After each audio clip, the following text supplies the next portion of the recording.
Selamat datang di channel Pemuja Malam. Jangan lupa like, share, and subscribe ya. Terima kasih.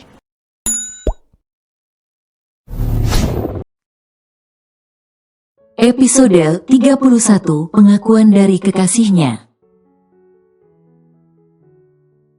Lily menginginkan hal sesederhana sebuah liburan bersama. Iya, kita liburan bersama dengan Lucas, Bianca, dan si kembar. Aku ingin anak-anak bermain di alam. Kurasa ke pantai akan menyenangkan, kata Lily dengan senyum lebar nan indah akan setiap rencana kecilnya. As you wish, Princess. Kita akan liburan dalam waktu dekat ini. Akan kucari tempat yang bagus untuk kita semua. Tentu Rion setuju. Lihatlah senyum penuh kebahagiaan yang terpasang di wajah gadis itu sekarang. Bagaimana mungkin Rion tidak menyetujui keinginan kecil itu setelah melihat raut bahagia kekasihnya? Liburan. Seru Lily seperti anak kecil sekarang. Aku ingin mandi dulu, kau teruskan saja menonton, aku akan kembali nanti. Kata Rion, bangkit berdiri dan berjalan ke kamarnya. Tanpa Lily tahu kalau pria ini benar-benar sudah menggila dalam hatinya karena kelakuan sang gadis. Lily yang melihat Rion telah menghilang di balik pintu kamarnya, langsung mematikan televisi. Dan menuju ke kamar seraya membawa berkas tentang kasus adik teman Rion yang diberitahu sebelumnya. Komputer gadis itu ia nyalakan karena sebelumnya sempat ia matikan. Setelah berpikir kalau tidak ada kerjaan lagi dan suasana akhir-akhir ini aman, Lily duduk di kursi sofa yang telah menjadi kursi kesayangannya. Lily membaca setiap kertas dan kata dari berkas yang ada di tangannya. Mempelajari kasus kematian seseorang yang tampaknya memiliki banyak kejanggalan. Dan mirisnya korbannya adalah seorang gadis muda, seusia Lily. Ditemukan meninggal di tengah jalan dan diduga karena tabrak lari. Tapi dari hasil forensik mengatakan kalau ada tindak kekerasan pada diri korban. Herannya hal itu justru tidak ditindaklanjuti oleh pihak atas kepolisian.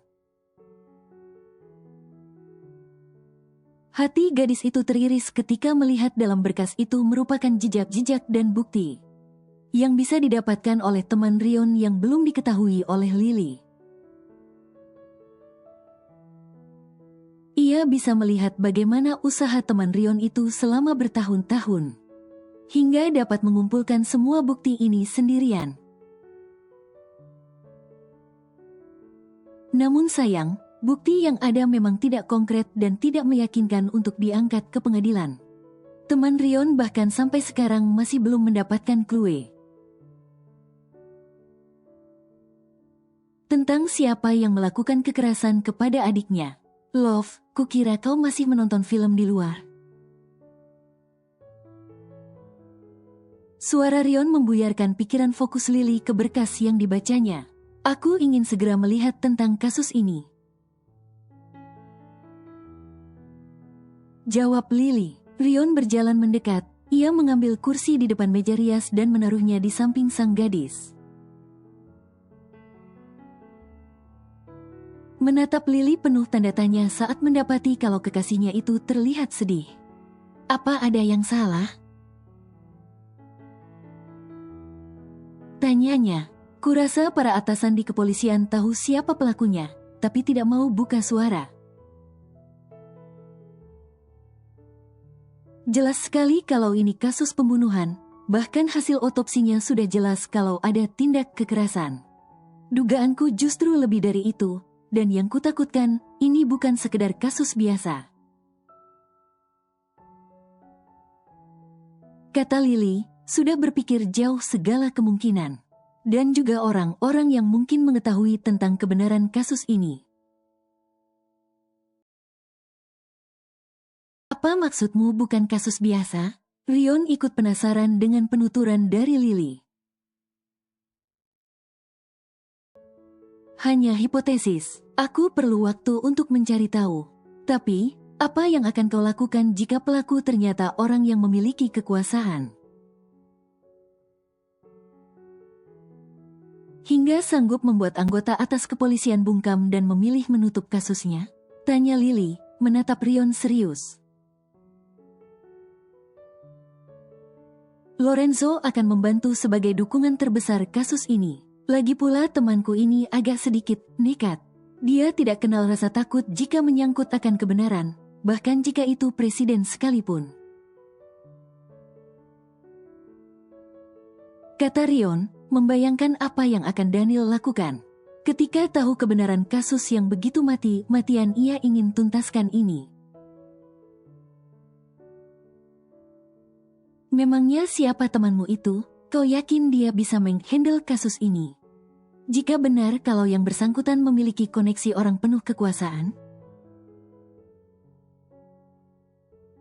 Bukannya meremahkan, kau tahu sendiri bagaimana tabiat orang yang memiliki harta dan kuasa lebih di dunia ini. Lily justru mengkhawatirkan teman Rion jika harus berhadapan dengan tipikal orang berhati setan seperti itu. Daniel Wellington, informasi yang akan kau cari itu tentang adik dari orang itu. Beritahu Rion. Apa? Lily terkejut setengah mati ketika ia mendengar nama itu disebut. Mengumpat dalam hati kenapa ia harus berurusan dengan pria bernama Daniel Wellington. Dirinya punya sejarah tidak menyenangkan dengan pria itu. Ada apa? Kau kenal dia? Tanya Rion heran. Dia anggota kepolisian San Francisco, kan? Aku pernah ditangkap olehnya. Jawab Lily jujur. Rion terkejut setengah mati. Kenapa, Love? Katakan padaku kenapa kau ditangkap olehnya? Itu, saat 2 tahun lalu sebelum masuk ke perusahaanmu. Aku iseng masuk ke situs judi untuk mencari tahu sistem yang mereka buat. Dan sialnya Daniel dengan tim cyber kepolisian sedang melakukan penyusuran. Dan menemukan IP-ku, dan aku ditangkap. Jawab Lily malu-malu, karena ini salah satu rahasia yang bahkan ayahnya pun tidak pernah tahu. Melongo sudah Rion mendengar pengakuan dari kekasihnya ini. Tidak menyangka kalau Lily lebih gila dari yang ia duga. Bagaimana mungkin gadis itu masuk ke jaringan situs judi online? Hanya karena iseng ingin mengetahui sistem kerja situs seperti itu, dan berakhir ditangkap. Rion hanya melipat tangan di dada, menatap Lily dengan pandangan menuntut lebih penjelasan akan perbuatannya itu. Namun senyum terlihat di wajah Rion ketika melihat Lily yang salah tingkah. Aku hanya dikurung selama 24 jam, dan dilepaskan saat aku menjelaskan yang terjadi. Tapi polisi bernama Daniel itu benar-benar menyeramkan. Dia terus memaksaku mengaku kalau aku orang yang melakukan judi juga. Dia bahkan mengawasiku selama 2 minggu saat itu. Beritahu Lily, tidak senang ketika mengingat kejadian absurd itu. Mungkin orang mengatakan kalau Lily saat itu berada di dalam waktu dan tempat yang salah. Kau selalu berhasil mengejutkanku, Princess. Komentar Rion, menggelengkan kepala atas kelakuan kekasihnya yang baru saja ia ketahui. Ternyata Lily benar-benar troublemaker jika sudah berurusan dengan dunia cyber. Kurasa kau mafia sebenarnya, Love. Sambungnya. Wajah Lily sudah merah padam, malu karena Rion kini mengetahui satu rahasia buruknya. Terutama ketika kilat netra pria itu penuh dengan puluhan ide. Untuk untuk menggoda Lily setelah ini tentang kegilaan gadis itu dulu. Abis sudah Lily malam ini dengan Rion. Sudah 3 hari Lily berfokus mengerjakan apa yang Rion pinta. Dan semakin ia mencari tahu setiap hal yang ia temukan tentang kasus kematian adik dari Daniel, semakin tidak tenang dirinya. Tidak pernah menduga kalau ternyata kasus yang sedang ia cari tahu kebenarannya ternyata lebih gelap dan menakutkan untuk dilihat orang awam. Lily sempat berpikir apakah ia harus lanjut dengan pencariannya ini atau tidak. Karena kemungkinan ia, Rion, bahkan Daniel akan berhadapan dengan orang yang tidak diinginkan. Ini kedua kalinya ia harus berhadapan dengan sosok berpengaruh. Dan terakhir kali ia melakukannya untuk menyelamatkan temannya saat kuliah dulu. Ia nyaris tertangkap setelah menyebarkan video bukti di billboard kota. Dan semua akses baik ponsel ataupun elektronik yang terhubung dengan internet kala itu. Beruntung karena Lily langsung menghapus jejaknya dengan sangat apik. Jika tidak, gadis itu tidak akan pernah melihat matahari sekarang. Setelah mendapatkan apa informasi yang diinginkan, Lily langsung mengirimkan semua berkas dan video-video bukti ke Rion. Walau ia tidak mengirimkan semua informasi sekaligus. Karena ada beberapa hal yang masih perlu dicari untuk menguatkan bukti, di mana hakim tidak akan menolak jika dibawa kasus ini kembali ke meja hijau. Lily. Suara Lukas membuyarkan pikiran Lily. Ia segera membalikkan tubuh untuk melihat sang sumber suara. Dan di sanalah Lukas, mengintip dari balik pintu dengan wajah polosnya. Tahu kalau Lily sedang bekerja dan ia tidak sembarangan masuk. Sini, suruh Lily seraya merentangkan tangannya agar bocah itu mendatanginya. Dengan senyum lebar Lukas berlari dan memeluk Lily. Bocah itu selalu senang dengan afeksi yang gadis itu berikan. Menyempurnakan perasaan yang tidak pernah ia dapatkan sejak kecil dari sosok yang melahirkannya. Bagaimanapun Lukas hanya bertindak sesuai insting anak-anaknya yang masih haus akan kasih sayang. Arthur dan Arabella sudah pulang. Beritahu Lukas yang kini duduk di pangkuan Lily. Mereka pasti sudah tidur, ya, sampai Bianca tidak pamit denganku. Tebak Lily.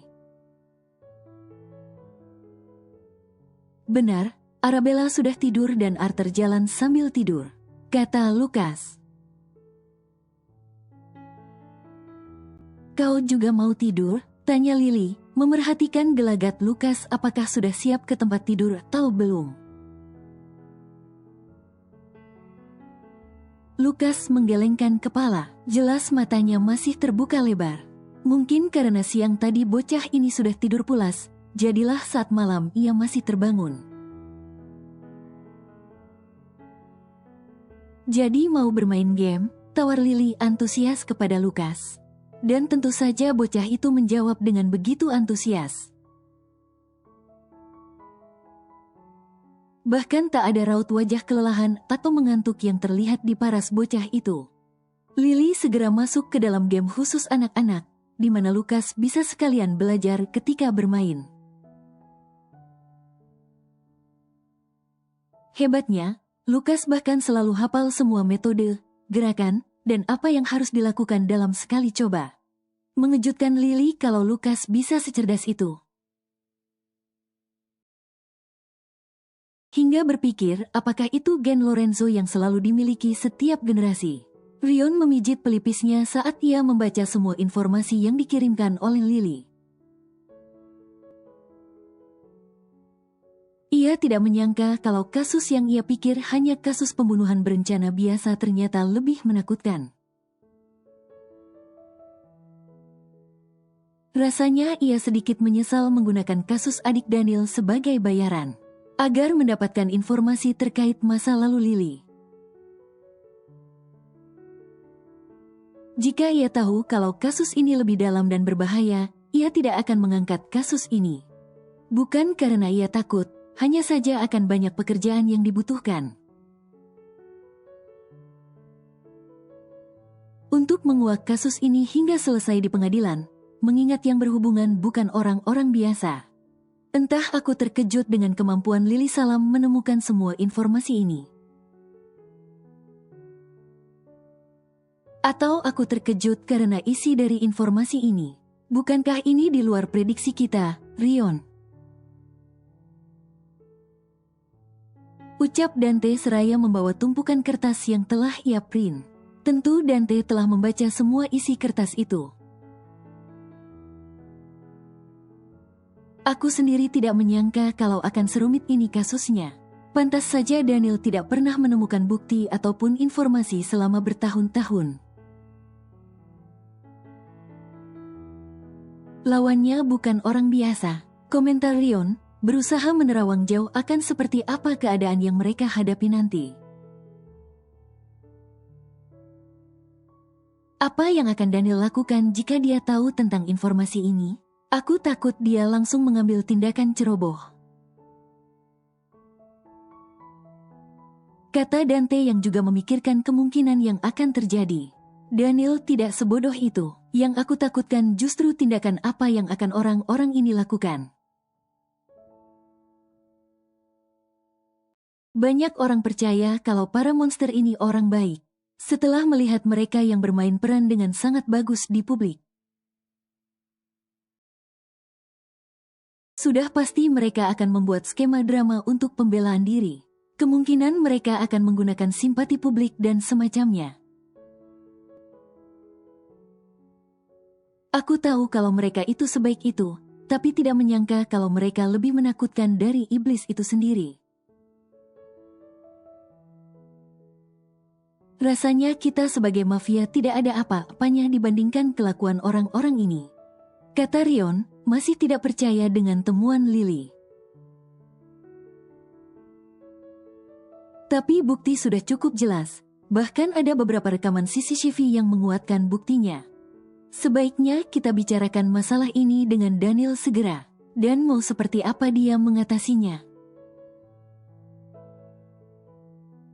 Sebenarnya ini termasuk urusan kita, karena sepertinya ada kelompok bawah tanah baru yang tidak kita ketahui di San Francisco.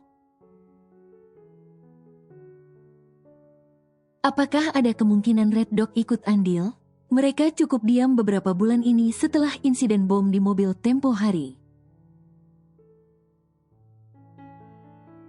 Dante berpikir kalau ketenangan yang mereka rasakan di dunia bawah tanah yang biasanya penuh dengan pergolakan. Ada kaitannya dengan kasus yang sedang dicari tahu ini. Bisa jadi, kurasa aku harus meminta tolong lebih pada Lily lagi. Bisakah kau carikan komputer dan semua komponen terbaiknya yang berguna untuk Lily? Dan pastikan semua barang itu disukai oleh Lily. Dia lebih senang menerima barang elektronik untuk pekerjaannya dibandingkan tas bermerek. Pinta Rion. Tentu ia harus memberikan imbalan besar untuk pekerjaan besar yang Lily kerjakan saat ini. Bahkan apa yang Rion berikan tidak sebanding dengan apa yang Lily kasih. Aku akan segera mencarinya, sahut Dante. Dan juga carikan tempat liburan yang bagus. Pastikan ada pantai, Lily ingin kita semua liburan. Setidaknya aku harus memenuhi permintaan kecilnya itu. Tambah Rion, teringat akan permintaan Lily lusa kemarin. Tentang keinginannya pergi liburan untuk menyenangkan para bocah.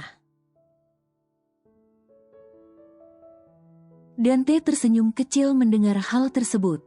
Jujur saja untuk Dante pun, ini pertama kalinya ia bertemu dengan gadis seperti Lily. yang menolak banyak barang bermerek dan hanya meminta hal sederhana seperti liburan atau makanan kesukaannya. Mungkin gadis itu harus dibiasakan untuk menyukai barang-barang mewah jika hidup menjadi bagian dari Lorenzo. Beruntung karena Rion cukup peka untuk membelikan setiap kebutuhan gadis itu. Perhatian keduanya teralihkan ketika suara dering ponsel Rion terdengar. "Ada apa, Daniel?" tanya Rion langsung ketika ia mengangkat panggilan. Membiarkan dalam mode loudspeaker agar Dante juga dapat mendengar. "Ini mengenai kekasihmu itu. Aku sudah mendapatkan informasi yang kau mau. Tapi ada sesuatu yang perlu kau tahu," kata Daniel dari seberang telepon. "Tentang apa?" Rion langsung waspada setelah mendengar nada bicara Daniel yang terdengar membawa kabar tidak baik. 4 dari 5 tersangka yang melakukan pelecehan kepada Lily sudah meninggal beberapa tahun lalu. Dan 1 tersangka tidak diketahui keberadaannya. Polisi Oakland mengatakan kalau kemungkinan yang membunuh ke-4 orang itu adalah 1 tersangka ini. Kabarnya lagi, banyak teman-teman dari kekasihmu itu didatangi olehnya.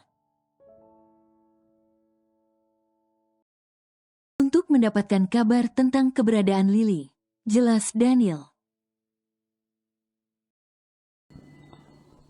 Bersambung.